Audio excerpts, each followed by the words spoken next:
Hoje, dia 20 de março de 2024, nós estamos dando continuação ao seminário Ciclo da Vida e da Morte, com o nosso irmão Ricardo Lindemann, e que pretende, em 14 lives, tentar abordar e levar a reflexão o público, não somente da loja de Vila d'Alva, mas de todas as lojas e guetes do país, e por que não até do exterior, já que nós estamos remotamente falando.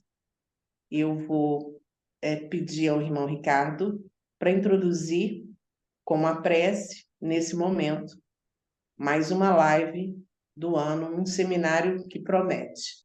Bem-vindo.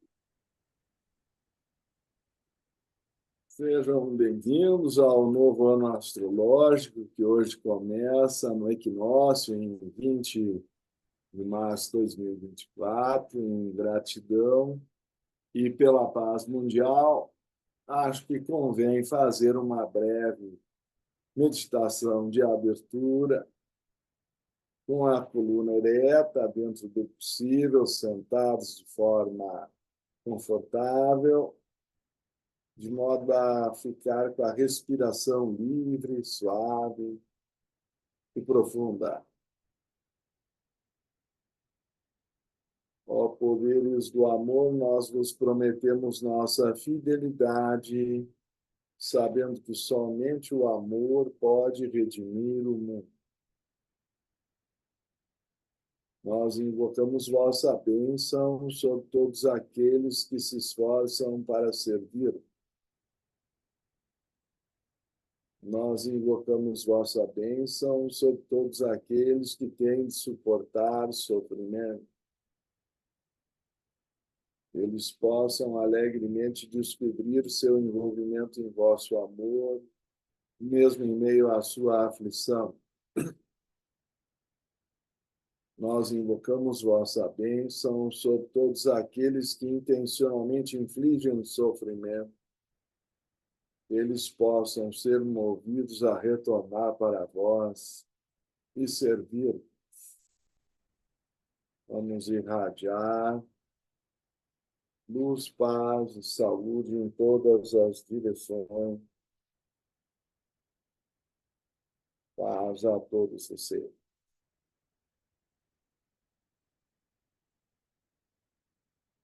Então, meus irmãos, dando continuidade ao nosso trabalho, nós havíamos, na vez anterior, desenvolvido o tema referente ao cenário de fundo dos três mundos, o físico, o astral e o mental, onde a nossa personalidade, em geral, consegue fazer, então, o desenvolvimento das qualidades, qualificações e, por que não dizer, heranças divinas que nós temos. Então, eu compartilho aqui com vocês o diagrama que nós exploramos na reunião anterior. Suponho conhecido de muitos, porque aparece no nosso livro A Tradição Sabedoria e na nossa tese, mas, acima de tudo, porque vem do Dr. Iqbal Khintei, em seu magnífico livro Autocultura. Então, a procedência, vamos chamar inspirada, desse diagrama, sugere que os mundos estão dentro dos mundos, por isso as linhas são curvas. Não que esteja simbolicamente errado colocar como tradicionalmente parecendo assim estandes de uma prateleira, mas a intenção das linhas serem curvas e que a ênfase seja esférica, daí o nome do diagrama ser as esferas da consciência, vai justamente na direção de afirmar que os mundos estão dentro de mundos. Eles não estão empilhados. Um está dentro do outro. E a ênfase da nossa demonstração da última vez foi justamente em torno do átomo físico térreo, chamado por Phillips de subquark, mas que, na verdade, foi descoberto por Bezain e Peter no magnífico livro publicado em 1908, A Química Oculta, onde é dito, antecipando descobertas da ciência, até no peso atômico do deutério, do trítio, do metaneon, que eram isótopos então desconhecidos, preenchendo lacunas na tabela periódica, como o astato, o promécio, o frâncio, entre outros que já nem me recordo, mas que estão todos na minha tese de doutorado. Também não quero incomodar vocês com detalhes muito técnicos, a não afugentar quem não é da área da química ou da física, mas detalhes e citações se encontram aí na nossa publicação, agora em versão completa, do Yoga Sutra como Ciência do Autoconhecimento, que é a nossa tese de doutorado. Então, nos voltando a um aspecto mais objetivo, o senhor Leadbeater chega a dizer em seu livro Que Há Além da Morte, que pode fazer a diferença não só durante a nossa palestra agora, mas daqui a 50 ou sabe lá quantos anos, quando nós chegarmos do lado de lá do portal da morte, compreender que os mundos estão dentro de mundos, que nós não estamos ingressando num mundo totalmente estranho, porque grande parte do mundo astral, chamado também emocional, é a forma ou duplicata, nós preferimos chamar contraparte do mundo físico. Que a ideia de duplicata parece até que o verdadeiro é o mundo físico e que o outro é uma cópia. Quando o plano astral é que é, na verdade, a forma, o modelo no qual, por assim dizer, aqueles átomos físicos foram condensados, usando também a expressão da própria senhora Blavatsky em A Doutrina Secreta. Eu vou ler do nosso livro, A Tradição Sabedoria, agora em 5ª edição, porque é uma verdadeira profecia, uma vez que ela disse isso em 1888, na primeira publicação de A Doutrina Secreta, e a descoberta de J.J. Thomson só ocorreu para mostrar que o átomo era divisível em 1897, ou seja, 9 anos depois. Se me permitirem, porque eu acho relevante contextualizar essa profecia, ela diz: um dos polos é o espírito puro perdido no absoluto do não ser, e o outro polo é a matéria na qual ele se condensa. Ele quem? O espírito. Tá? Ou seja, ela está dizendo que a matéria, Prakriti, é o espírito Purusha condensado. Ela está fazendo uso da filosofia Samkhya. Vou ler de novo.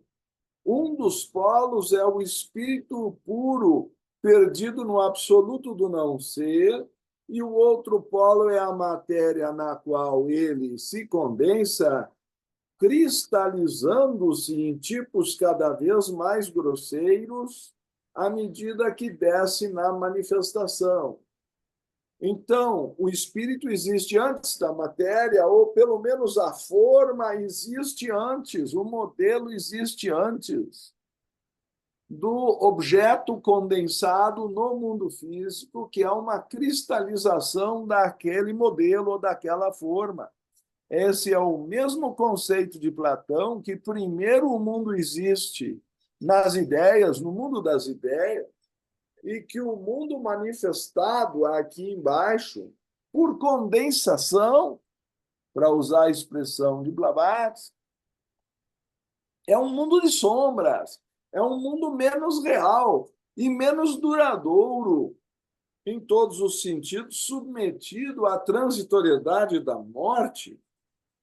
E é isso que esse diagrama está querendo sugerir, que o mundo vem da divindade e vai se condensando gradualmente, sendo que os mundos mental, também chamado celeste ou céu, emocional, também chamado astral ou até purgatório, e o mundo físico, onde estamos mais acostumados com o nosso corpo, que aqui depende de alimento, não por acaso, na escola vedantina se chama Annamaya Kosh, literalmente veículo ilusório ou corpo ilusório do alimento. Quem tiver dúvida sobre o nome, só precisa ficar uns 30 ou mais dias sem comer e vai entender o nome imediatamente. Não recomendo necessariamente a experiência, mas com certeza é um fato que, se ficar sem comer uns 30 ou 40 dias, vai se ver que esse corpo é ilusório e depende do alimento. Então, Annamaya Kosh. O veículo astral e o veículo mental são chamados de Manomaya Kosh. Também são ilusórios, mas mais duradouros. E entre os dois existe um também invisível, mas ainda considerado tridimensional físico, que é o duplo etérico, também chamado duplo por essa mesma ideia de que ele vem antes do físico e, portanto, é a sua forma ou o seu modelo. Os vedantinos o chamam de Pranamaya Kosh, ou veículo ilusório da energia vital, prana.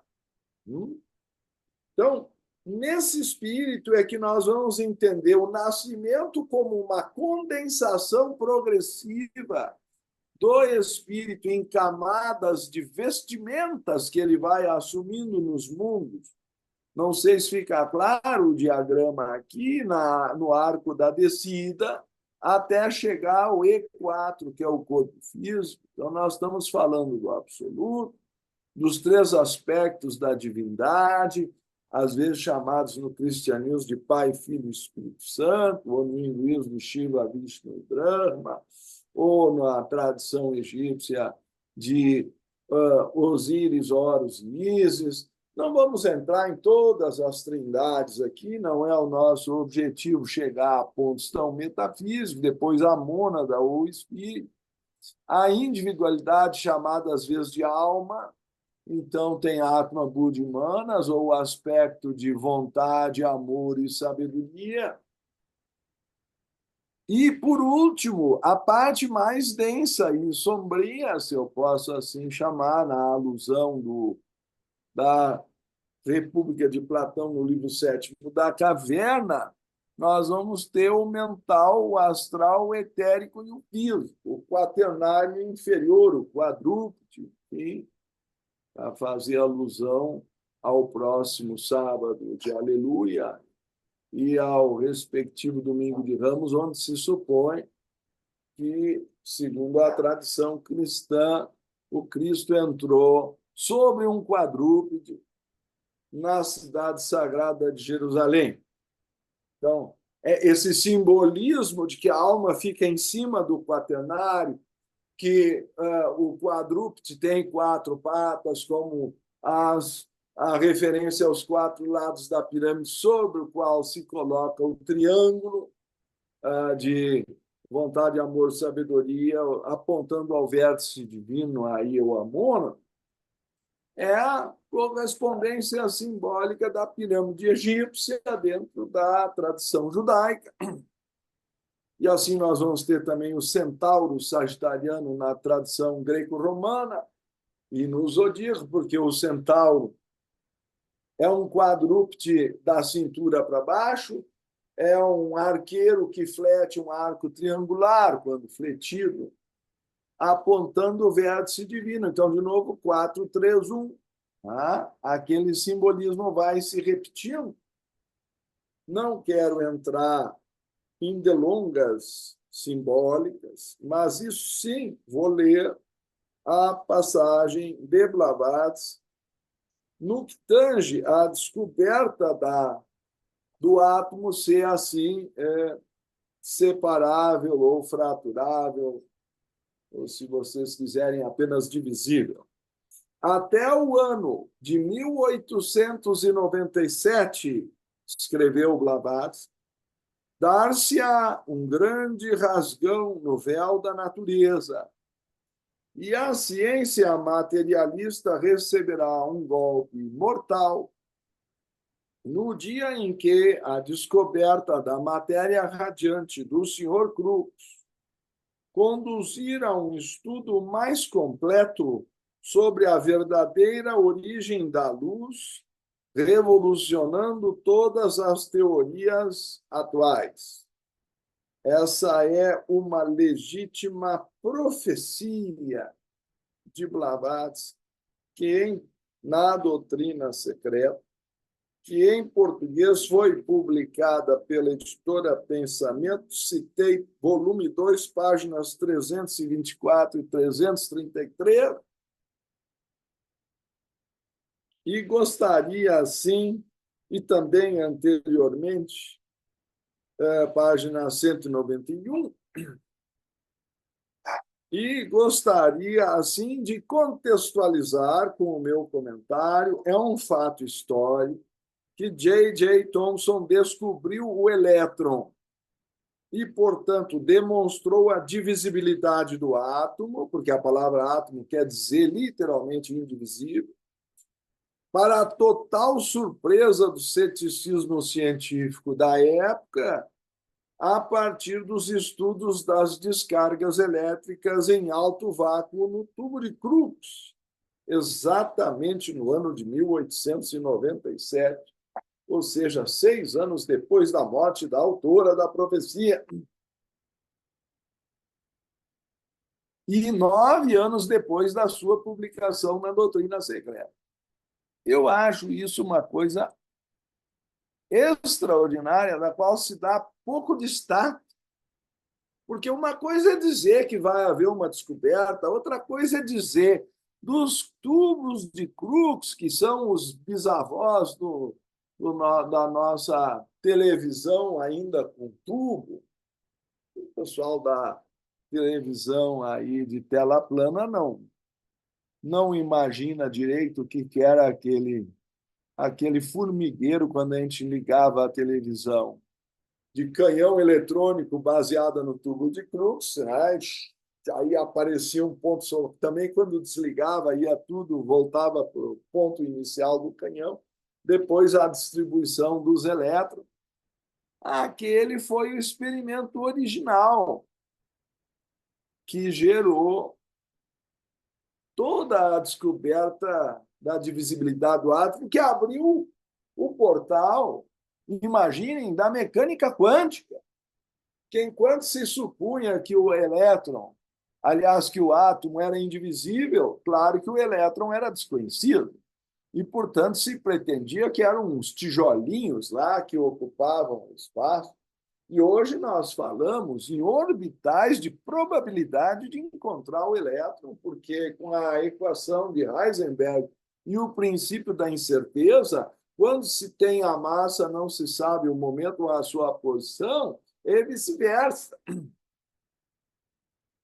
Então, nós estamos num mundo muito mais flexível à interpretação de mundos paralelos e outras dimensões do que na época de Blavatsky. Essa profecia ela fez que o rasgão no véu do materialismo científico aconteceria em 1897, o que de fato ocorreu. Leadbeater e Beza sustentam que, para criar um átomo físico térreo, são necessários 49 átomos astrais. E para criar um átomo astral, são necessários 49 átomos mentais.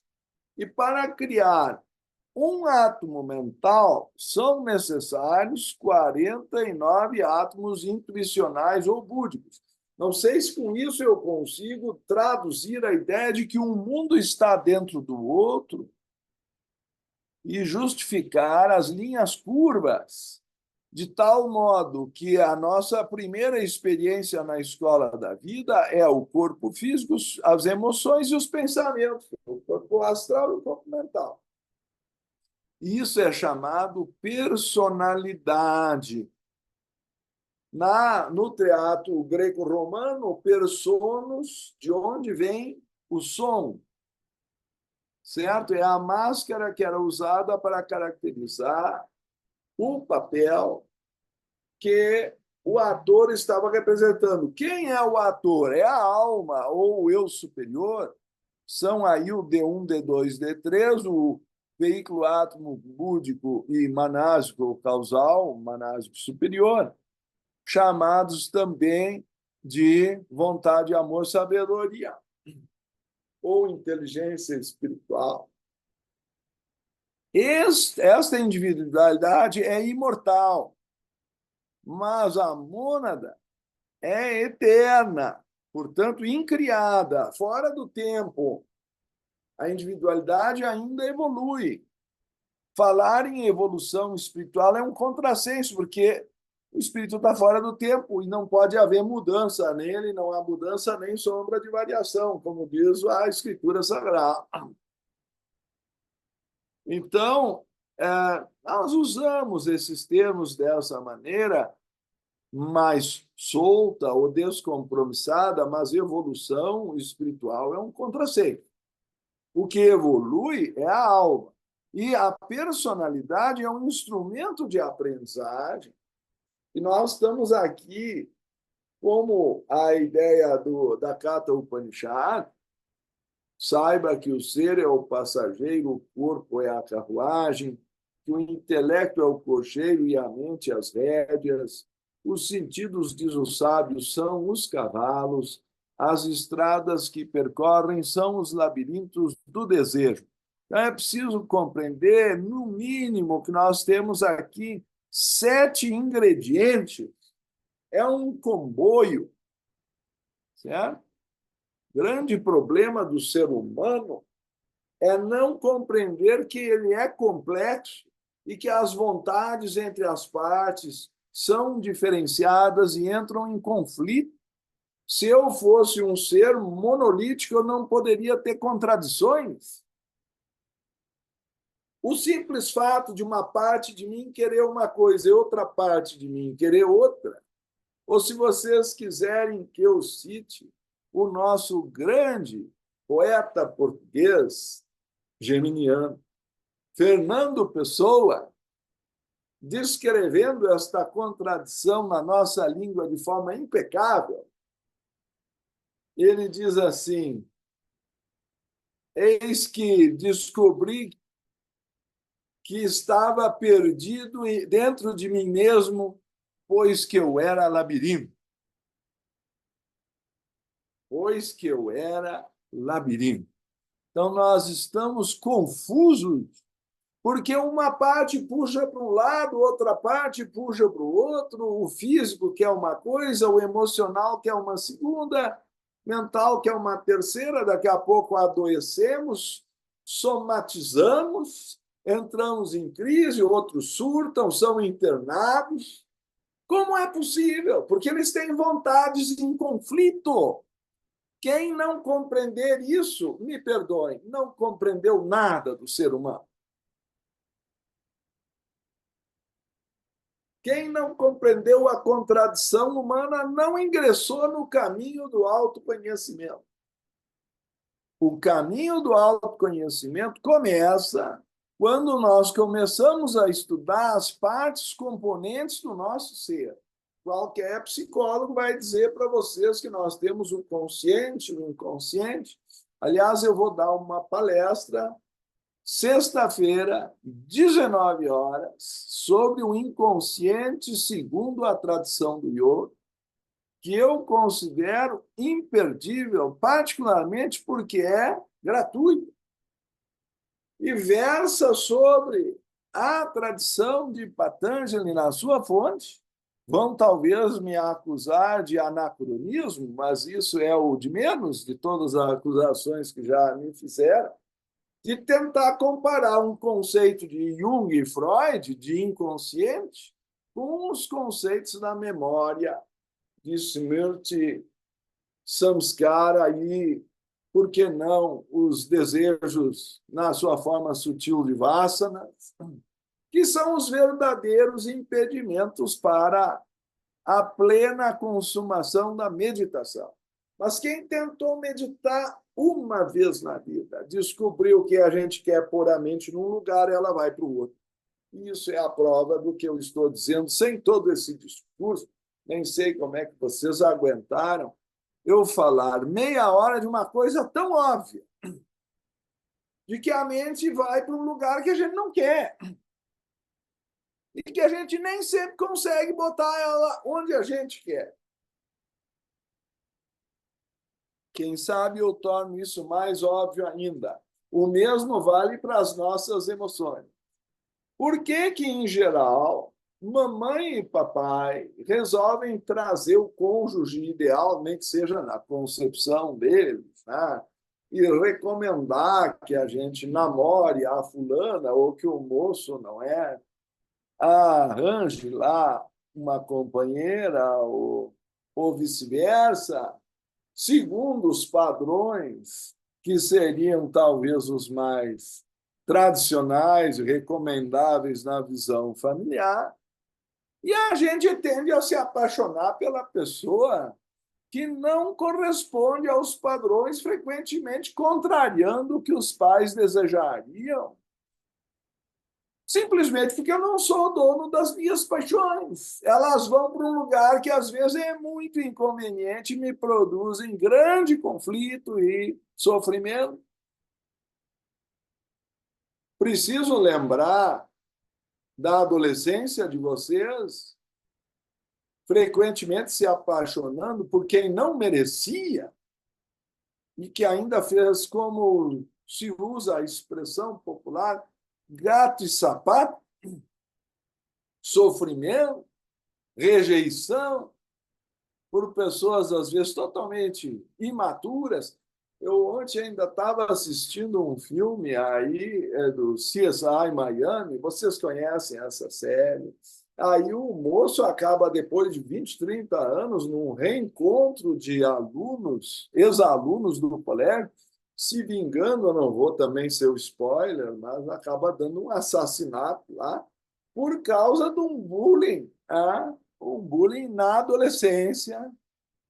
Então, essas contradições entre o pensamento humano e a sua conduta, entre as emoções humanas e aquilo que se desejaria que fosse a expressão do melhor sentimento, contrário a muitas paixões, ou quando não, sabendo que não devemos comer tal ou qual coisa, ou muito menos fumar ou nos conduzir por substâncias entorpecentes ou álcool, acabamos destruindo nossa saúde, apesar do nosso conhecimento.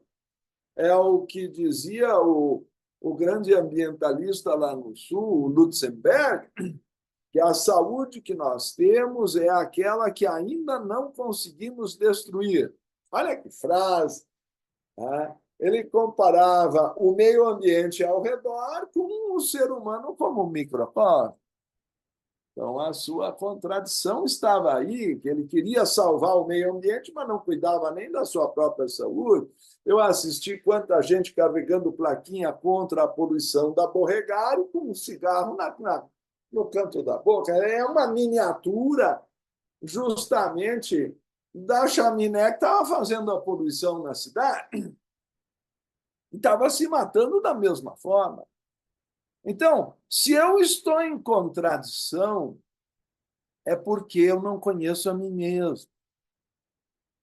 Essa é, talvez, a razão pela qual nós temos que nascer, ou, para usar a expressão, nos encarnar, para encontrar na matéria um espelho que nos ensine as nossas próprias contradições, que desperte os nossos próprios poderes mentais, emocionais e físicos, como uma espécie, para usar um termo bem moderno, né? Uma espécie de videogame ou mesmo de simulador de voo. Qual é a companhia aérea que vai nos entregar um jumbo para pilotar se nós não aprendemos primeiro a ter o controle do respectivo simulador de voo? Então, primeiro nós somos colocados nessa personalidade para depois fazer o apresentando autodomínio, autoentrega e autoconhecimento, mostrando autossuficiência, recebermos poderes maiores da natureza nas iniciações, ou nos samadhis, ou nos estados de aprofundamento da consciência. Então, eu estou com isso sustentando, coisa que todos já sabem, que a vida é uma escola. Eu só estou explicando como é que são dadas as lições e o que se espera de cada uma dessas aulas que nós temos em cada vida. E se numa aula não for suficiente, é o método pedagógico. Tem que voltar, e tem que voltar, e tem que voltar, e volta mais uma vez, e quantas vezes for necessária. Se não atingir o requisito de autodomínio, que eu chamo vontade, de autoentrega, que eu chamo amor, e de autoconhecimento, que eu chamo de sabedoria, volta de novo. Tá certo? Sempre eu assisti o filme e ainda acabou dizendo que cada um deveria ter direito a uma nova chance. Eu pensei, bom, as chances são infinitas, a gente pode reencarnar quantas vezes quiser. Isso é o que não falta. É a nova chance. Se o mundo esqueceu dos ensinamentos básicos dos mestres de sabedoria, que vêm na tradição sabedoria, cruzando os milênios de tempos imemoriais e incontáveis, esse é outro assunto. Mas a Bhagavad Gita, e eu vou insistir em ler para vocês novamente, porque me parece de uma clareza meridiana a maneira como Vyasa, suposto autor, traduziu as palavras de Krishna no Sutra, ou Shloka 222, tal como um homem que, despojando-se de suas vestimentas velhas, toma outras novas, de igual modo o morador do corpo, despojando-se dos corpos gastos, entra em outros que são novos. Quer dizer, o corpo vai envelhecendo. Eu até ganhei hoje. Deve ser alguma provocação de que as pessoas com mais de 65 anos, para ser um idoso jamais avançado. Aí eu recebi uns 20 itens. Um que eu achei divertido é o seguinte: a pessoa nem se preocupa mais onde a sua esposa está indo, desde que não tenha que ir junto. Quer dizer, já está tão cansado da vida. Achei, eu fiquei rindo sozinho aqui, vocês me perdoem. O primeiro item aqui: nem os sequestradores não se importam mais contigo. E, portanto, item número 2, se fores ainda assim sequestrado, corres o risco de ser o primeiro a ser libertado. Então, os velhinhos já não contam mais na lista. certo? E daí para frente é uma lavagem que eu não vou insistir aqui com você. Mas se fazem tantas anedotas, é porque nem sempre conseguem compreender ou aceitar qual é o lugar da velhice no processo existencial.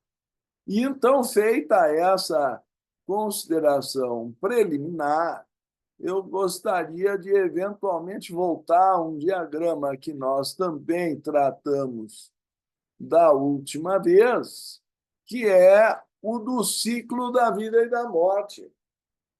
É um mandala das 4 estações, não há nada de novo aqui, mas se há algum valor, é associar no mandala, que é uma imagem de totalidade, por analogia, o nascimento, a maturidade, a morte e o pós-mortem com a primavera, a verão, o outono e o inverno, com a aurora, o meio-dia, o ocaso e a meia-noite, e os estados de consciência correspondentes, o despertar, a vigília, o adormecer e o sonhar. No sonhar, nós não sentimos o corpo. Então, todas as noites nós estamos no astral. Aí as pessoas perguntam, meu Deus, o que será depois da morte? Está aí, todas as noites nós passamos por isso. Se nós não trazemos plena recordação ao despertar do que experimentamos na 4ª dimensão, daqueles 49 átomos que eu falei antes, naquele mundo que está dentro do mundo físico, não é outro lugar. Quando nós dormimos, ingressamos nele. Ora, é porque o nosso cérebro não está treinado para trazer de volta para a 3ª dimensão, que é esperado ou experimentado na 4ª. Certo? Mas isso nós fazemos, suponho, a todas as noites, a menos que vocês não estejam mais conseguindo dormir. Eu tenho amigos que, infelizmente, tomam primeiro remédios e boletas para dormir, e depois de manhã, eu ainda estava vendo uma na academia lá comigo, tomando boleta para acordar. Então, toma já 2. Uma para dormir, outra para acordar. Então, por favor, eu estou convidando a todos para fazer um curso de yoga. Se não quiserem, não é? Ser professores, tudo bem, mas aprendam a dominar o corpo, pelo menos para dormir e despertar de forma saudável, sem precisar esse tipo de uso químico. Também não vou ser totalmente contra, porque já tive amigos que se suicidaram, então melhor tomar um remédio aboletante do que se desequilibrar em surto. Tudo de acordo com a necessidade. Mas, por favor, existe um caminho de autoconhecimento que leva à libertação dessas contradições, dessas misérias psicológicas que acabam somatizando, se tornando físicas. Então, tentar compreender como se dá o processo da encarnação e como se dá o processo da desencarnação ou morte, ainda que outro amigo meu dissesse que quando um vegetariano falece, não é um caso de desencarnação, mas de desimplante. Então, eu não vou entrar nessa questão, mas isto sim é considerar que há um processo de descida e um processo de retorno. E, neste magnífico livro, O Milagre do Nascimento, em contraposição ao plano astral, nós temos, quem sabe, o processo de descida e o processo de retorno. Tá certo? O reverendo Geoffrey Hodgson, que era clarividente, descreve, né, como exatamente uma teoria sobre a função criadora, uma vez ligadas às partes do corpo físico que tem o poder gerador, se atrai um anjo que é comparado na tradição popular a uma cegonha, que vai trazer aquele fio que eu mostrei para vocês, o fio do Sutratma. Vamos ver se ele está ainda na memória de todos, que liga o que é mais divino e sutil, o nosso espírito, até o corpo físico. Na Bíblia, em Eclesiastes 12:6, no seu último trecho, é chamado de cordão de prata. Mas os orientais chamam fio-vida, sutratma, ou talvez melhor e mais literal, fio-espírito. Afinal, atma, eu suponho a melhor tradução seja justamente espírito. Então, ele diz que, idealmente, essa união deveria ocorrer em todos os planos da natureza em que o homem se manifesta. E, à medida que prossegue a evolução do indivíduo, o nível dessa fusão deveria elevar-se mais e mais. No selvagem, esse nível é mais na maior proporção físico e emocional. No homem civilizado, está incluído o mundo mental, em alguma medida alcançado a união mental. O homem desenvolvido, que começa a atingir a consciência intuitiva, deveria visar atingir a fusão no plano espiritual, da mesma forma que em todos os níveis inferiores. Então, ele diz: quando se consuma a união ideal, as duas porções dos princípios humanos tornam-se mutuamente afinadas, vibram sincronicamente e se fundem em uma só. E quando os órgãos de polaridade oposta se unem, realiza-se uma descida de força, e a quantidade e qualidade dessa força dependem do nível de consciência em que se realiza a união. Então, tem aí relações, casamentos. Eu ainda ouvi hoje uma interpretação que diferenciava acasalamento de casamento. Tá? No primeiro caso, é uma coisa animal que indica apenas uma cópula. No segundo, se supõe que haja uma ligação dos princípios superiores e que não seja uma ligação eventual só no plano físico. Quanto nós somos capazes de fazer isso, eu suponho que dependa de quanto nós despertamos nos níveis superiores. Se eu não tenho autoconhecimento, autoentrega e autodomínio, os planos superiores estão adormecidos. Me desculpem a trágica comparação com o nosso hino nacional, mas estão deitados eternamente em berço esplêndido.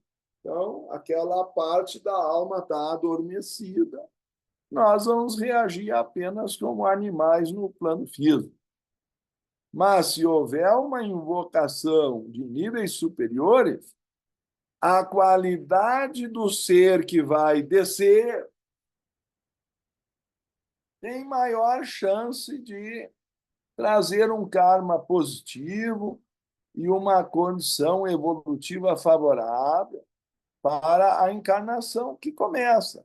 Se não, às vezes, as condições de início da encarnação podem ser difíceis, ou até mesmo faltar saúde ao corpo. Eu não vou entrar em todas as possibilidades de dificuldades kármicas. O que nós estamos dizendo é que, segundo a tradição que estamos lendo, e aqui o reverendo Geoffrey Hodgson vai descrevendo como os anjos vão trabalhando o trabalho dos espíritos da natureza, observado no quinto mês. O embrião partilhava do prana físico da mãe, fluindo através dele, sem que nesse período estivesse quaisquer canais claramente definidos. a maior quantidade de prana, leia-se energia vital, era retirada do plexo solar materno para um ponto correspondente do embrião, daí passando livremente a todas as regiões da forma embrionária. Havia, contudo, uma ligeira concentração de prana na cabeça do embrião, mas o centro esplênico, por essa ocasião, ainda não havia entrado em atividade. A presença do embrião no interior do corpo materno fazia certamente as suas exigências sobre a vitalidade do corpo materno, e, no entanto, a mãe se capacitara a absorver e a assimilar proporcionalmente uma quantidade maior de prana. Os espíritos da natureza também forneciam certa porção de vitalidade em que o embrião recebia toda vez que depositavam a matéria etérica na irradiante forma embrionária. Eu não vou entrar em todos os detalhes, mas nos interessa que a mãe deveria estar num ninho adequado, recebendo energias positivas, sendo estimulada por uma boa inspiração superior que a atraísse à influência dos anjos, cercada de beleza, cercada de alimentos nutritivos adequados para a formação do feto. E, portanto, nas antigas tradições, para favorecer esse processo, alguém inventou o casamento para dar estabilidade à família, para não faltar, né, os alimentos necessários, para haver um trabalho de equipe para receber essa criança, para que houvesse um planejamento e um ninho que ela fosse bem-vinda. Será que eu preciso explicar o que é um casamento? Hoje em dia parece que tudo tem que ser explicado. Será que é preciso explicar por que duas pessoas, pelo menos, têm que se fundir para gerar uma vida?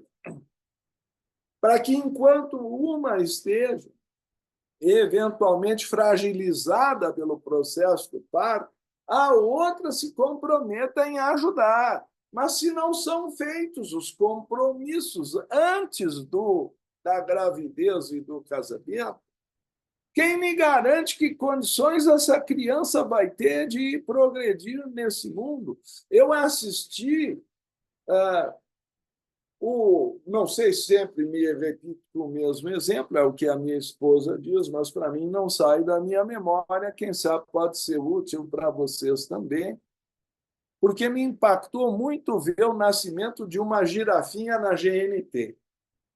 A mãe, com todo aquele tamanho, que é capaz de ser, mesmo agachada, mais alta do que eu, deixa cair a criança, não é? Que passa pelo canal vaginal, não precisa, portanto, o bebê receber o tapinha.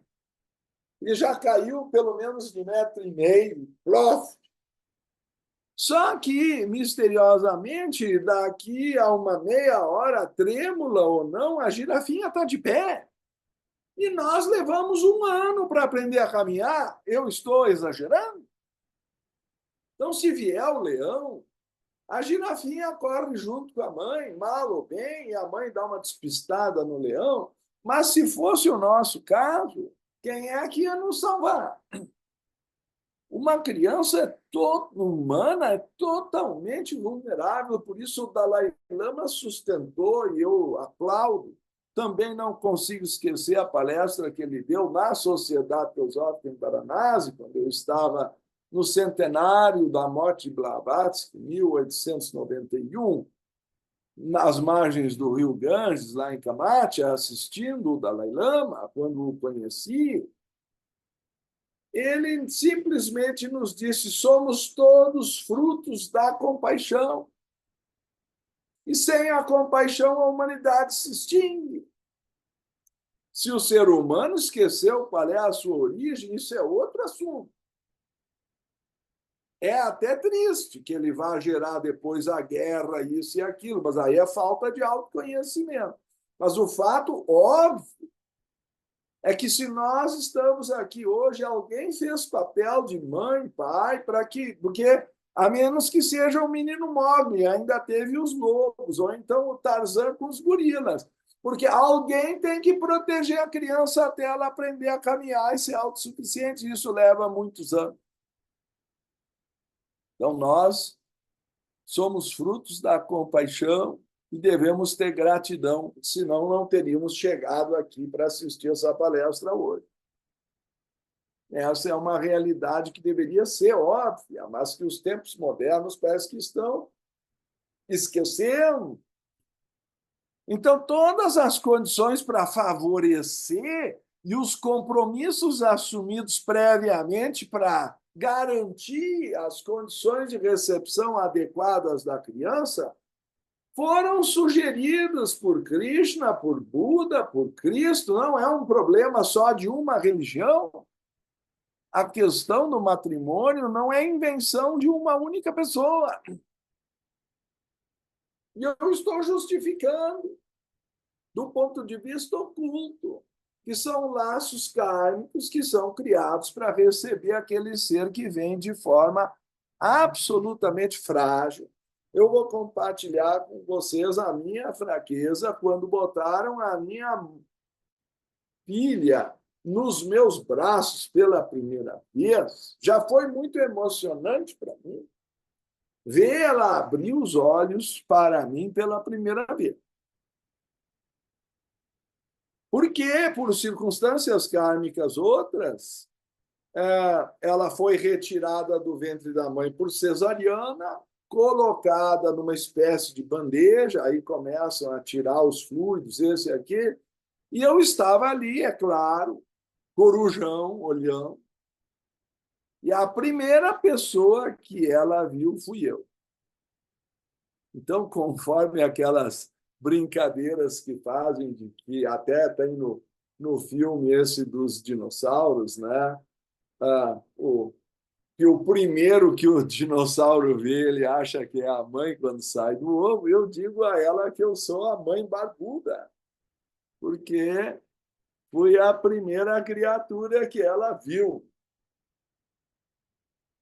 Mas a sensação que se tem de que é um ser que vem de outra dimensão, e quando aquele serzinho abre os olhos pela primeira vez, eu acabo sempre me arrepiando dessa lembrança. É um anjo que está descendo. É como dizia o padre Orígenes de Alexandria, um anjo caído, né? Aterrissou ali, numa total fragilidade que por 3 meses eu fiquei muito inseguro. Tinha medo de segurar, parecia que a cabeça ia sair rolando. Me explicaram que ela não tinha a força para segurar o peso da própria cabeça. Meu Deus do céu, que tragédia! Daqui a pouco eu desnuco a minha própria filha. Então eu segurava aquilo assim, uma sensação de que ia se desmanchar. Não sei se eu é que sou ou são os homens que são desajeitados mesmo, mas essas são as ansiedades de um pai sem experiência, porque a gente não fez cursinho, né? Deveria ter cursinho para ser pai, cursinho para casar, cursinho para chegar na adolescência e entender seu corpo. Mas ensinam na escola, parece que tudo ao contrário. Nós temos que trabalhar aqui em condições adversas, numa época materialista, tá?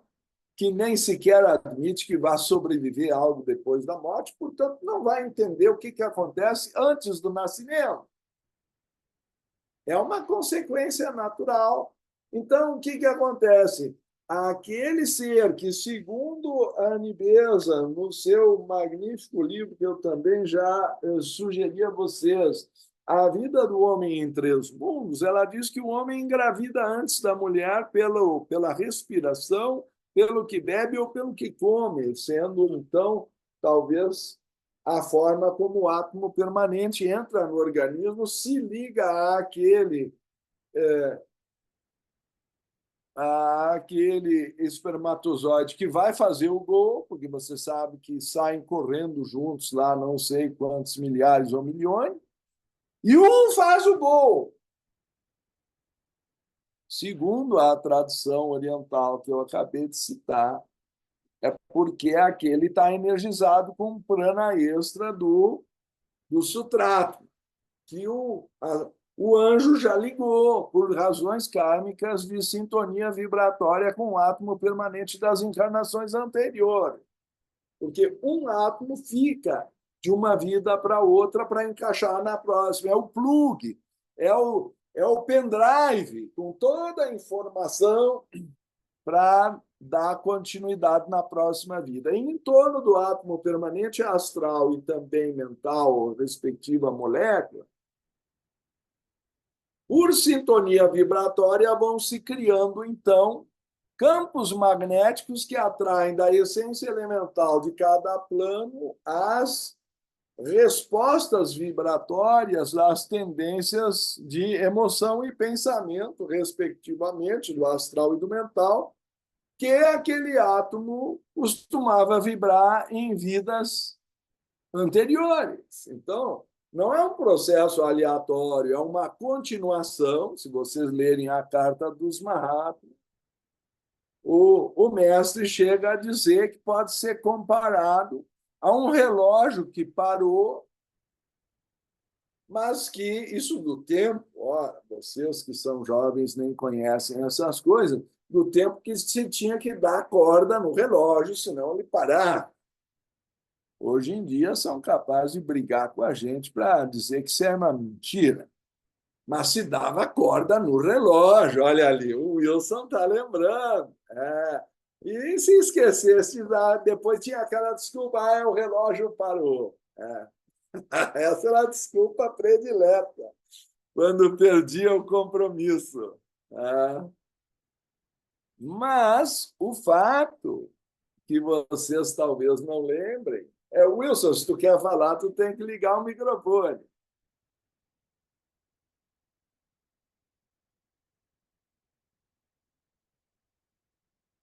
Não abriu.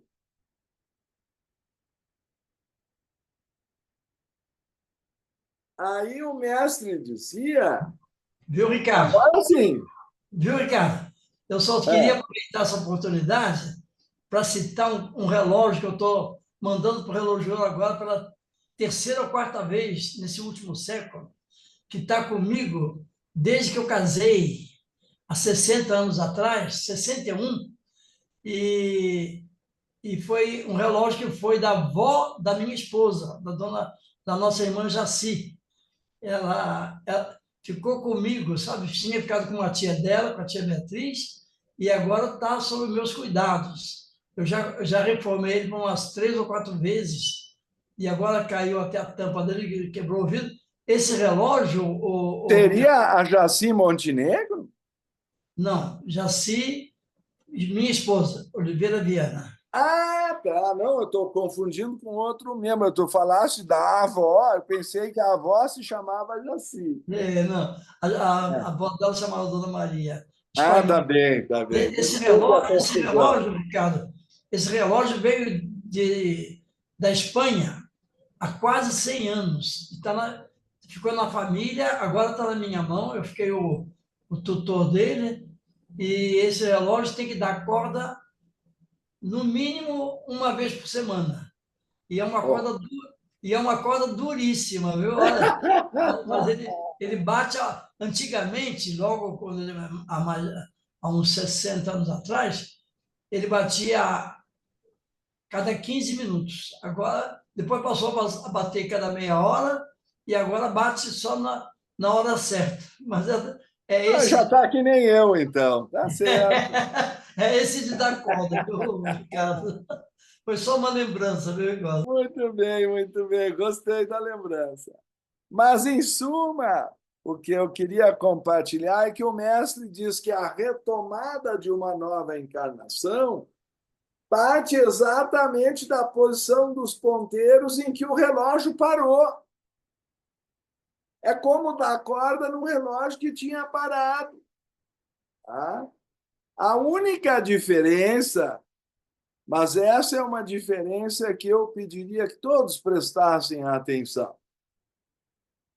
A única diferença entre o novo corpo astral e o velho, entre o novo corpo mental e o velho, é que a memória não está ativa.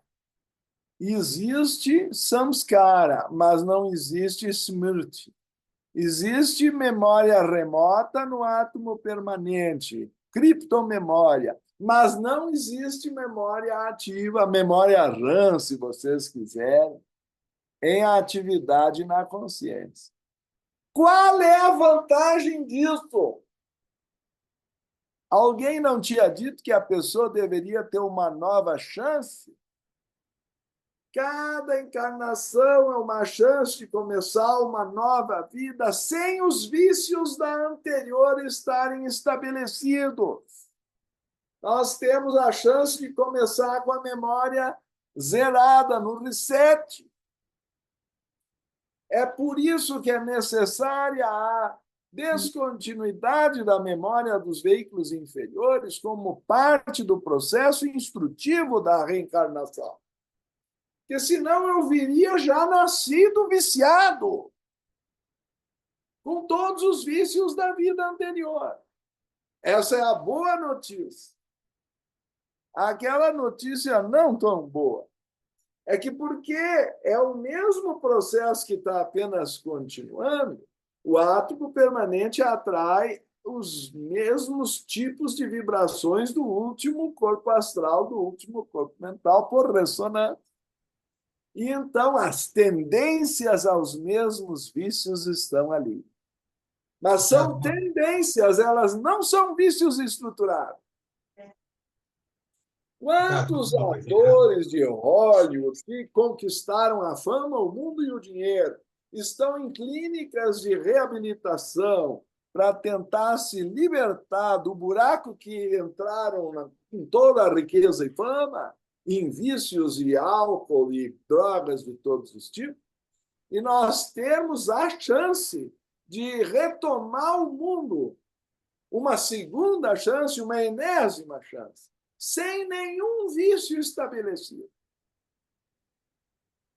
Então, Ricardo, o renascer é um ato sagrado. A condição do ninho para receber essa criança e a sexualidade são coisas sagradas, porque delas depende a evolução de Deus em nós. E a origem do ser humano é a compaixão.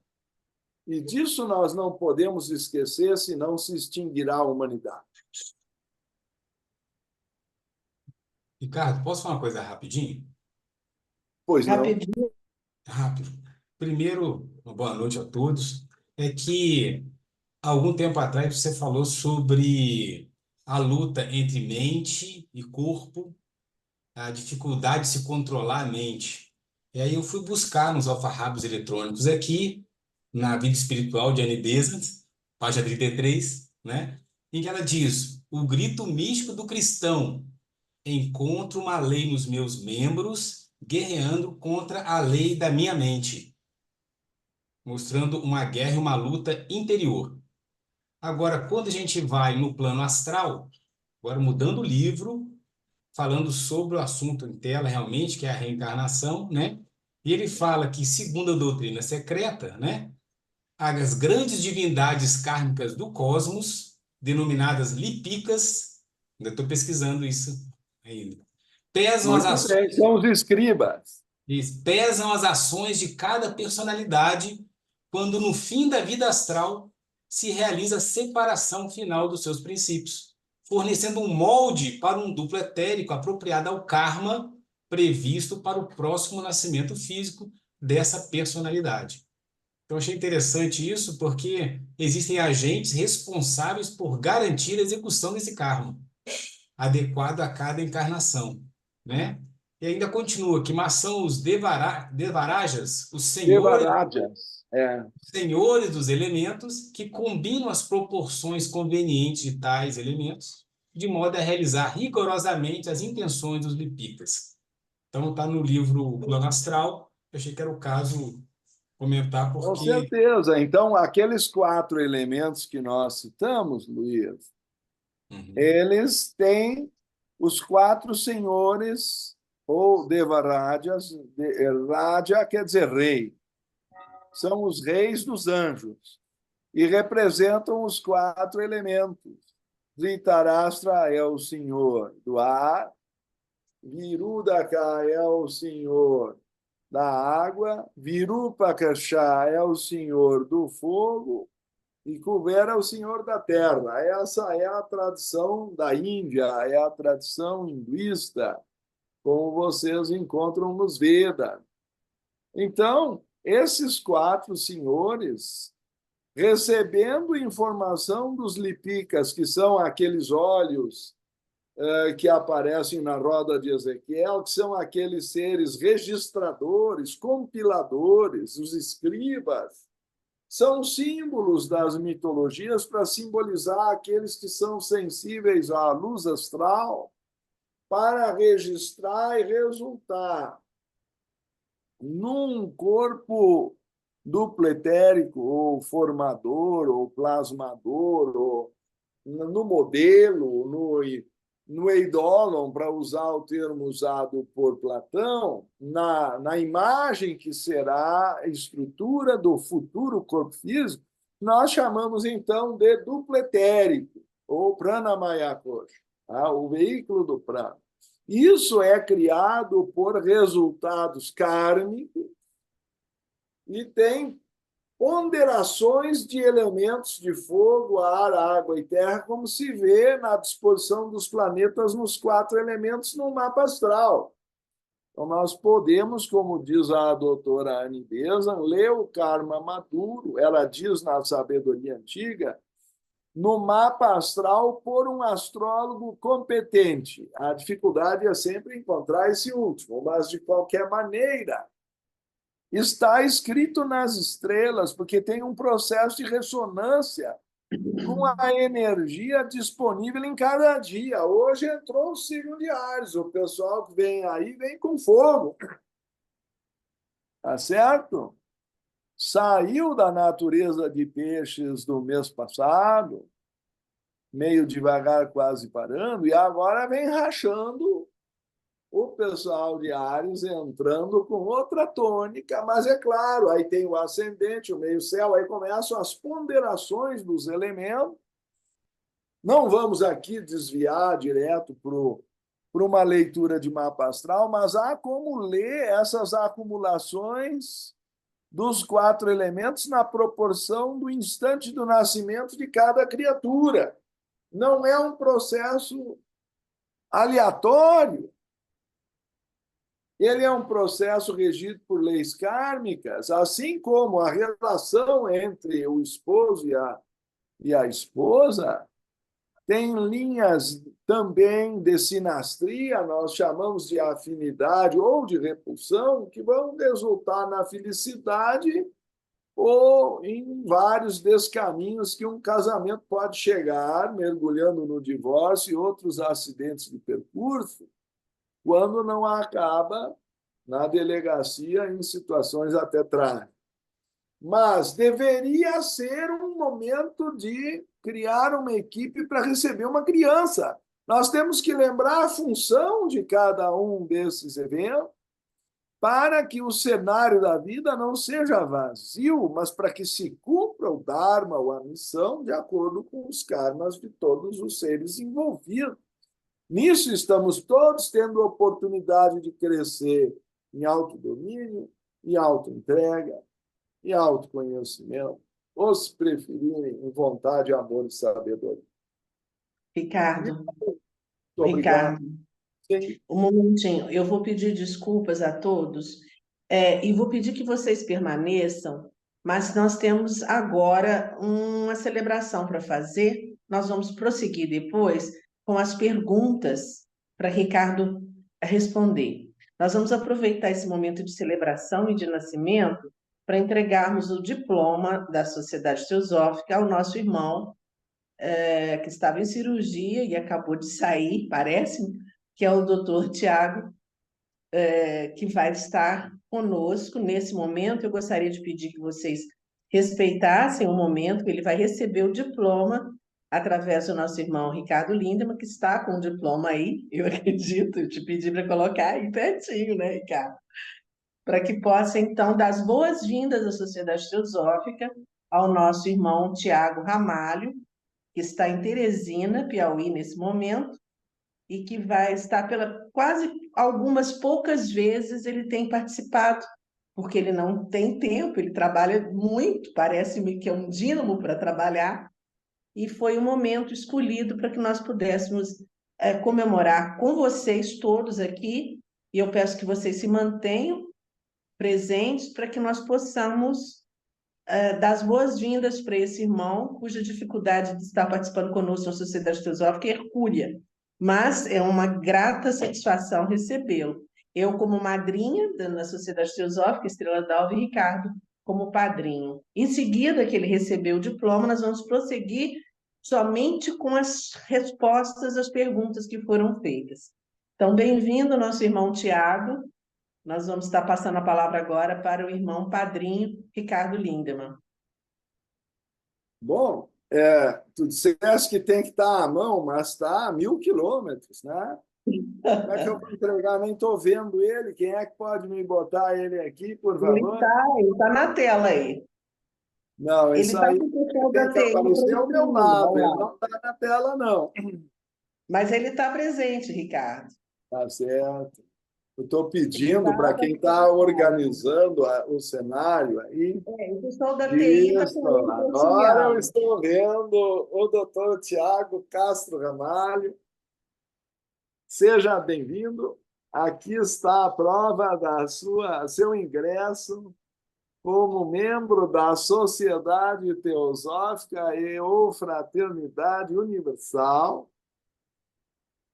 Eu costumo sempre dizer, nós temos aí os dois padrinhos, a ATT e eu, mas pode-se ver um pórtico antecedido de pelo menos 3 degraus. Alguns dizem que são os 3 objetivos da Sociedade Teosófica que abrem caminho para o templo da sabedoria divina e que nós vamos galgar o templo da sabedoria divina pelo nosso próprio esforço, subindo esses 3 degraus. Quer dizer, a Sociedade Teosófica é apenas uma antessala. Cabe ao membro, por seu próprio esforço, galgar o templo da sabedoria divina. Também outros comparam com a escada de ouro de Blavatsky, que aí põe muito mais do que 3 degraus. Quem quiser pode ler depois em outros livros e artigos até do Sibla, comentando os degraus da escada de ouro de Blavatsky.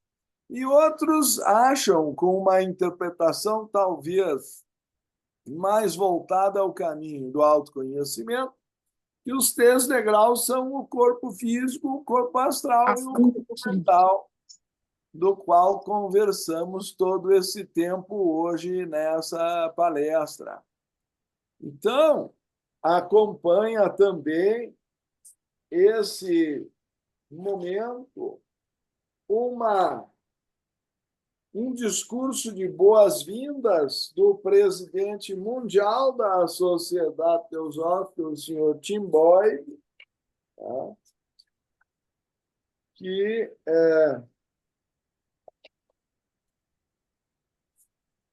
pelo visto não estou encontrando aqui. Então, vamos depois reclamar à secretaria que faltou alguma coisa. Tá? Mas, com certeza, veio, e eu tenho aqui em mãos. Boa noite. Bom sempre abrir para a gente conferir, não é, Tiago? E aqui o livro, o Princípios de Trabalho da Sociedade Teosófica, que é o nosso manual de inspiração para efeitos de participação nessa sociedade. Se tu me permitires, então, eu estou te entregando aqui virtualmente às tuas mãos, se oportunamente pelo correio ou de outra forma, se for possível, teu mais que merecido diploma. Seja bem-vindo entre nós. Ricardo, Boa nesse noite. momento, ele está no Pará, acredita?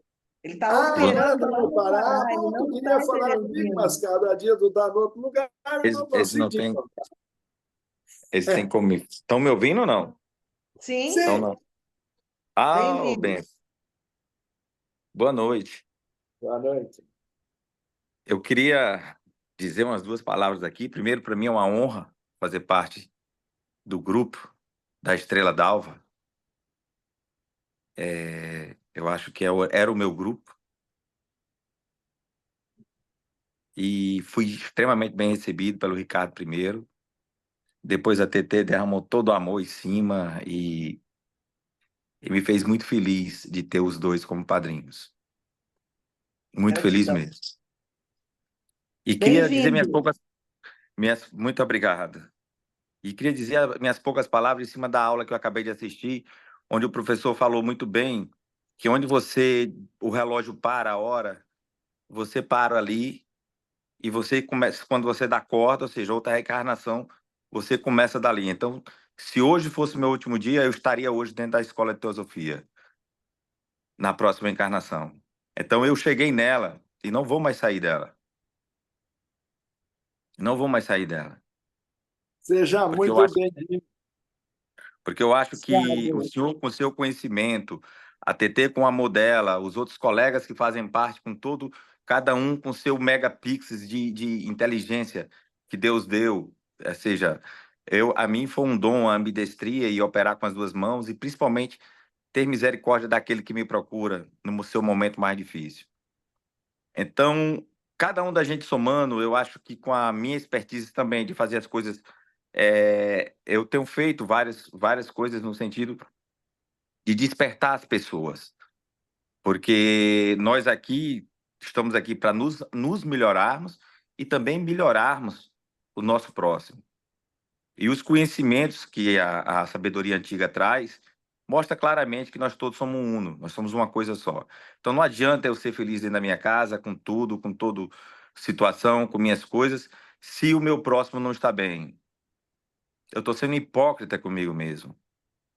Então, eu acho que cada um da gente tem que somar, porque a gente unido é muito mais forte, mas muito mais mesmo. E muito obrigado por vocês aceitarem.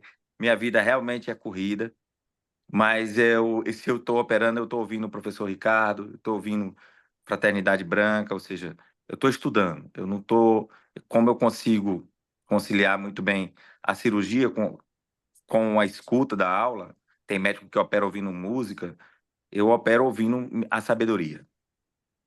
Acho que o tempo urge e estou muito feliz pelo dia de hoje e Deus botou a mão realmente no dia de hoje. Muito obrigado.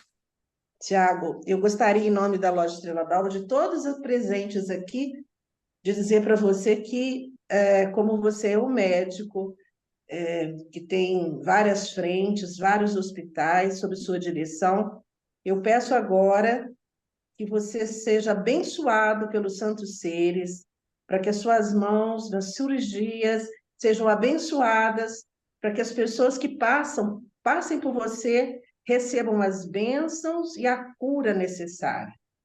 E com muita sinceridade do fundo do coração, eu estou agora derramando sobre você, através dessa bênção dos santos seres, uma possibilidade de que você seja um profissional, um médico ainda melhor do que é. Com Com sinceridade. certeza, serei. E preciso muito da ajuda de vocês. Amém. Terá. Amém. Obrigado. Então, vamos voltar à nossa live, Ricardo, para as perguntas. A gente agradece a presença do nosso irmão Tiago, que agora está lá no Pará operando, mas se sacrificou aí no momento da cirurgia para poder estar presente conosco, para receber esse certificado, esse diploma da Sociedade Teosófica. Agora vamos às perguntas, que nós temos aí 15 minutos, Ricardo. Eu tive a impressão, agradecendo esse momento tão encantador, de que o irmão Selmo fez algum tipo de menção de perguntar ou comentar. Sim, mas aqui temos Muito obrigado. já temos três Alô? perguntas Desculpa. Alô? É que já tínhamos 3 perguntas antes da do Selmo. Ah, A primeira pergunta foi a do José Félix. O corpo astral cria o Pranamaya Kosha e depois o corpo físico ou é simultâneo?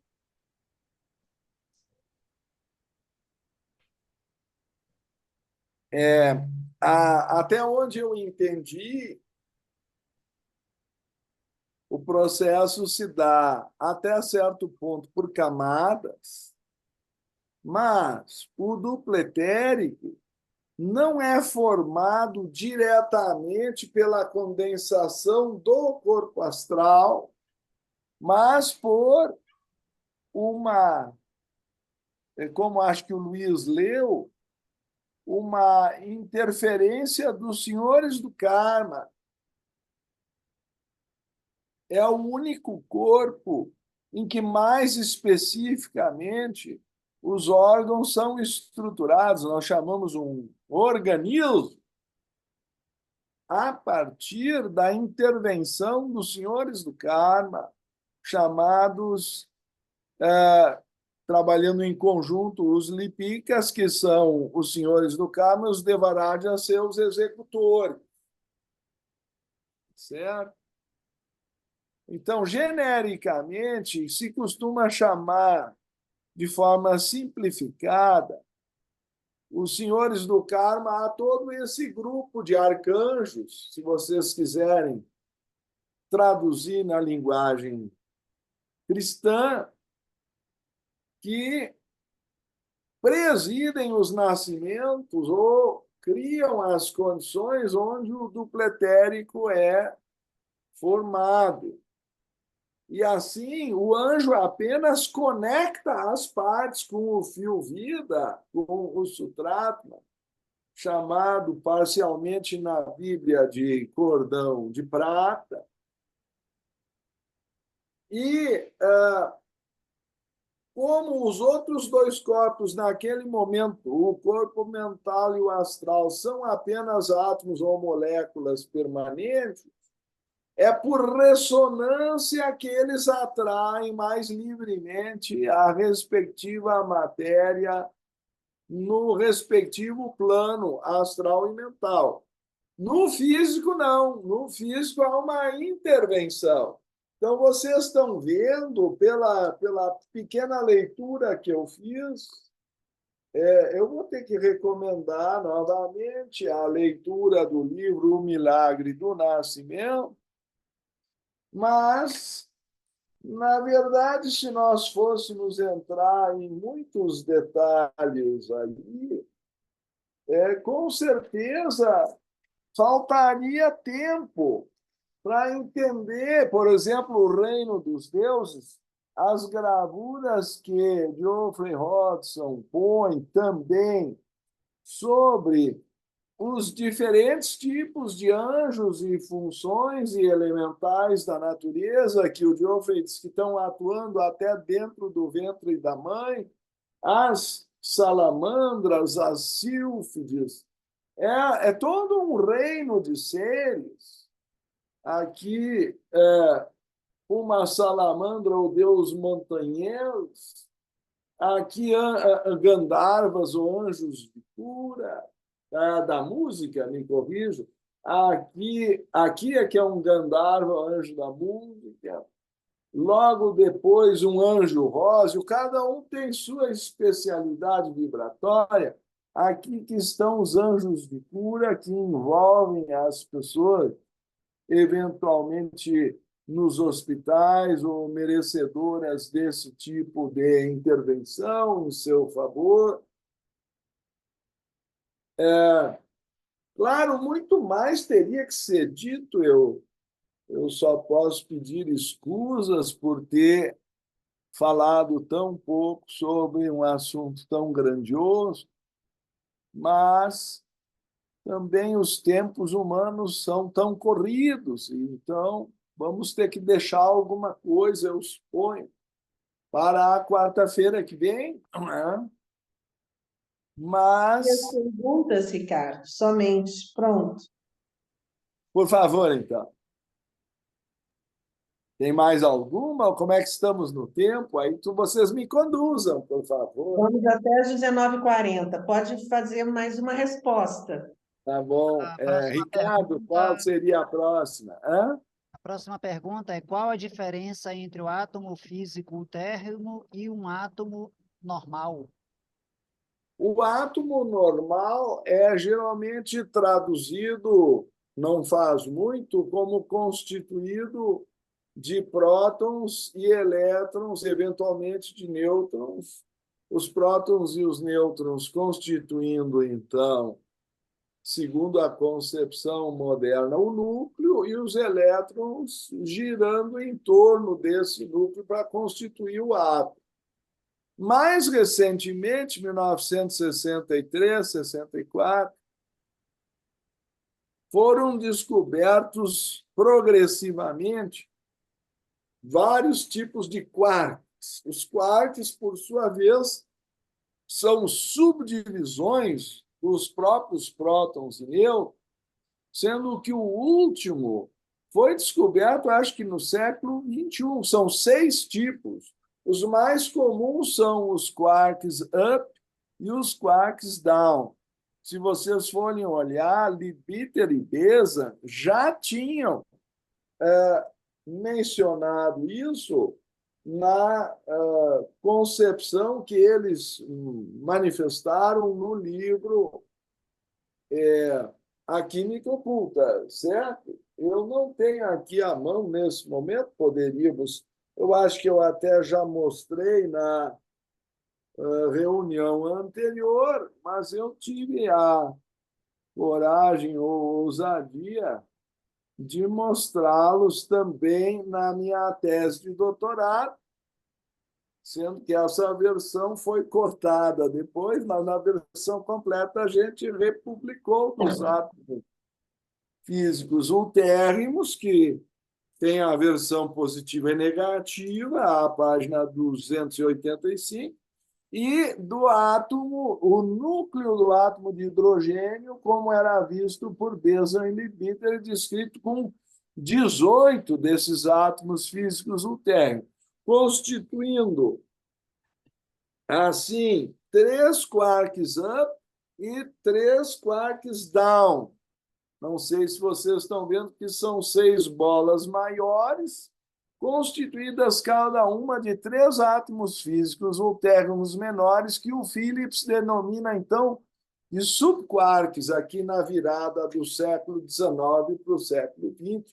Nós estudamos autores e citamos Arnica, Srinivasa, Phillips e outros autores que tentam trazer a linguagem do século XIX para a física moderna do século XX e XXI. Srinivasan já era diretor da usina atômica de Mumbai, na Índia, um dos pesquisadores. A Arnica era braço direito na Índia também de um dos ganhadores do prêmio Nobel, não é de química, e o Phillips era um professor doutor de Londres, e que escreveu sobre a percepção extrasensorial de quarks, atribuindo a Beza e Leadbeater essa capacidade extraordinária. Eles, têm mais do que apenas anteciparem a descoberta dos isótopos,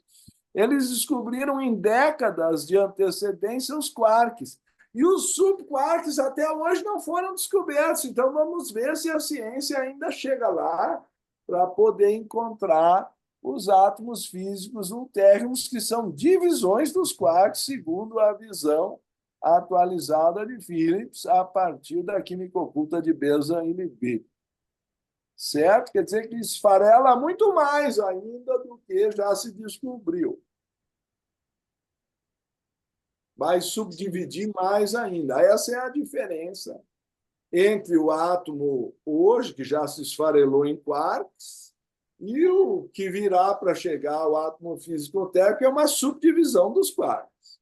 Não sei se respondi razoavelmente à pergunta. Tem mais uma, Ricardo? Tem sim, temos mais duas até. A Denise perguntou aqui no chat: pode-se concluir que os pais de uma criança, então, já estão determinados karmicamente? Essa pergunta foi feita no momento em que você citava, Lindemann, a questão de que o homem engravidava pela primeira vez e que um espermatozoide seu recebia um impulso, Conexão, né? uma conexão, através de uma conexão, um impulso energético a mais. Na verdade, isso é o que diz a doutora Beza no Homem em Três Mundos, Vida do Homem em Três Mundos, e também na sabedoria antiga. Aliás, eu acho que todos os autores concordam que não pode haver um efeito sem causa. Então, nós não poderíamos cair numa família como se fosse uma roleta, em que vamos atribuir um processo de efeitos muito significativos sem nenhuma causa prévia. Se vocês me permitirem ler na linguagem de Patanjali, não é? Porque Patanjali representa a tradição das mais antigas do yoga da Índia. É o livro fundante, como dizia o meu professor orientador, professor doutor Dilip Long, que é indiano. Ele dizia que o Yoga Sutra é o livro fundante da escola de yoga como nós conhecemos como Darshana indiano nas origens desse sistema de pensamento escrito por Patanjali como uma espécie de compilador. E Patanjali escreve assim no Sutra 2.12: o reservatório dos karmas, os quais estão enraizados nos kleshas, causa toda espécie de experiências na vida presente e nas futuras. Ele está dizendo que isso vem do karma. O Sutra 2.13 diz: enquanto a raiz estiver ali, a raiz é a avidya, ou a ignorância espiritual, precisa amadurecer e resultar em vidas de diferentes classes, duração e experiências. Isso é um tema sensível no pensamento moderno, mas jati quer dizer, na verdade, casta. A classe social em que a pessoa vai nascer, a duração, a ayur, de vida que ela vai ter, e o bogaha, que é a felicidade que ela vai ter. E vejam que isso é independente. Uma pessoa pode nascer numa classe social superior e ser muito miserável psicologicamente em termos de felicidade. E ela pode ter boa felicidade mesmo nascendo numa classe mais simples. A duração da vida, é dito aqui, também é prevista pelo karma. Eu não vivo quanto eu quero, simplesmente, mas segundo as reservas de prana que eu fiz por merecer das vidas anteriores. E o Sutra 2.14 é peremptório na questão do karma, como também era Platão. Essas vidas, terão alegria ou tristeza como seu fruto, conforme sua causa seja virtude ou vício. Então, dependendo das vidas anteriores, eu vou colher maiores ou menores situações de poder social, maiores ou menores condições de duração de vida, que é poder vital, ou saúde, se vocês quiserem traduzir assim, e maiores ou menores condições de felicidade, que é uma condição emocional. E essas três coisas podem não vir juntas. Isso por si só já é um motivo de reflexão. Eu costumo sempre lembrar que o Michael Jackson e conquistou uma fama extraordinária, que vendeu discos, foi o maior vendedor de discos da história da humanidade, portanto, ganhou dinheiro como nenhum cantor jamais ganhou, estava endividado, me perdoem a expressão, até as orelhas, porque ao criar o tal do Dreamland, ele criou um maelstrom, um vórtice, um sumidor, um redemoinho de sumiço de dinheiro, e no fim da vida ele estava tomando boletas para aguentar a tensão de trabalhar fora do regime que seria saudável, para pagar o juro da dívida, porque o montante ele não conseguia pagar mais. Então, o fato de uma pessoa ganhar muito dinheiro não garante que ela vá saber acumulá-lo ou administrá-lo. Dos 40 ganhadores da loteria que o Fantástico investigou, 10 anos depois, 39 estavam mais pobres do que antes. Eu poderia entrar nessas discussões do ponto de vista econômico, que é físico, do ponto de vista de energia vital, que é etérico, e do ponto de vista de felicidade, que é astromental, ou que seria, então, o Kamarupa ou Kamamanas, seria o corpo astral e o corpo mental. Essas três esferas de karma fluem na hora do nascimento, e é claro que isso vai determinar a família que a pessoa nasceu, os laços kármicos que ela tem. Tá?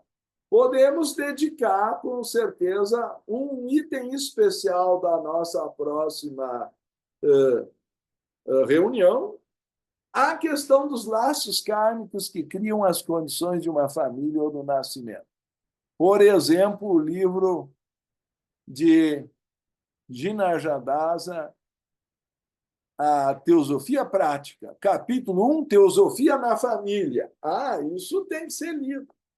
Vamos botar junto, eu sei que o Luiz gosta de fazer uma relação bibliográfica, bota aí Teosofia Prática de Kuruvumulage Gina Jadasa, nosso quarto presidente internacional da Sociedade Teosófica. Eu acho que agora eu extrapolei o tempo, não foi, TT? Registrado aqui tem mais uma. Deixa para a próxima ou passo?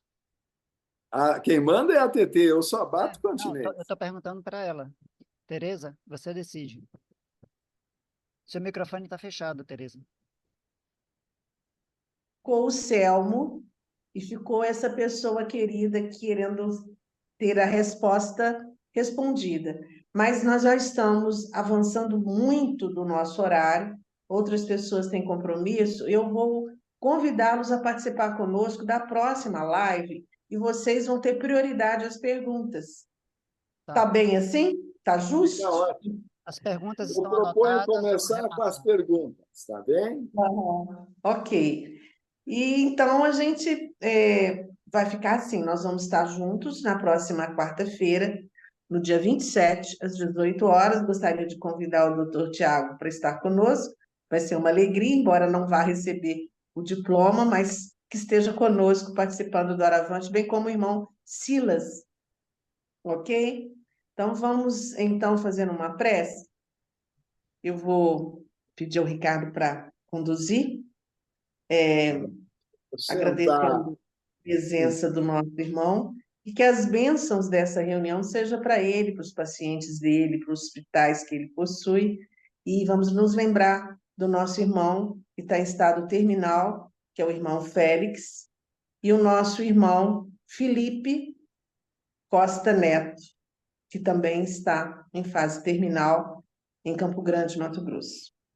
Felipe Costa Barbosa. Sim. Vamos observar a respiração suave e profunda. Ó vida oculta que vibras em cada átomo, ó luz oculta que brilhas em cada átomo, ó amor oculto que tudo abranges na unidade. Possa cada um que se sente uno contigo saber que ele é, por isso mesmo, uno com todos os outros. Ó poderes do amor, nós vos prometemos nossa fidelidade, sabendo que somente o amor pode redimir. Nós invocamos vossa bênção sobre todos aqueles que se esforçam para servir. Nós invocamos vossa bênção sobre todos aqueles que têm de suportar sofrimento.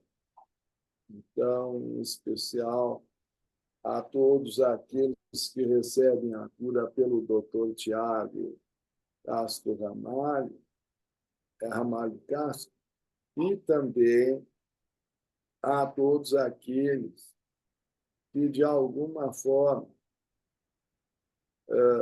merecem a nossa atenção hoje, como o irmão Félix Miranda e o irmão também doutor Felipe Costa Barbosa, em especial, e a todos os seres, que eles possam alegremente descobrir o seu envolvimento em vosso amor, mesmo em meio à sua aflição. Nós invocamos vossa bênção sobre todos aqueles que intencionalmente infligem sofrimento, eles possam ser movidos a retornar para vós e servir. Vamos irradiar luz, paz e saúde em todas as direções, ao Oriente, ao Ocidente, ao Norte, ao Sul, ao Zenit e ao Nadir. Todos os seres sejam felizes, todos os seres sejam ditosos, paz a todos os seres. Aguarde também, sexta-feira, às 19 horas, a nossa palestra sobre o inconsciente segundo a tradição do yoga. Grande abraço.